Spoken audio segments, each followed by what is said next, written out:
ассалому алайкум дӯстони азиз, тамошобинони муҳтарам. Гарчанде ки камакак дер шуд, дер дар хотирам расид. Пагоҳ санаи 19 марти соли 2025 ба ифтихори ҷашни Наврӯзи Аҷам дар водии Зарафшон дар деҳаи Сӯҷинаи ҷамоати деҳоти Сӯҷинаи шаҳри Панҷакент аз тарафи аспбозону паҳлавонон ва мухлисони бозиҳои пойга ва бузкашӣ як бозии бузкашӣ ташкил мегардад.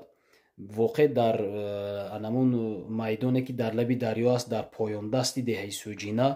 марҳамат кунед, ҳамаи шуморо мо дар ҳамон ҷо интизор ҳастем ва аз тамоми аспдорону аспбозоне ки моро барои хизмат даъват карданд миннатдор ҳастем. алалхусус аз акои шоҳи ҷаҳон, соҳиби асп бо номи Бели Медвед, худо хоҳад хизмат мекунем. якҷаҳон ташаккур, кам нашавед, барака ёбед. иди Наврӯзи Аҷам ба тамоми паҳлавонону аспдорону аспсаворону мухлисони бозиҳои бузкашӣ муборак бошад. зиндаву саломат бошед. пагаҳ ҳаматона дар ҳамин майдон мо интизор ҳастем.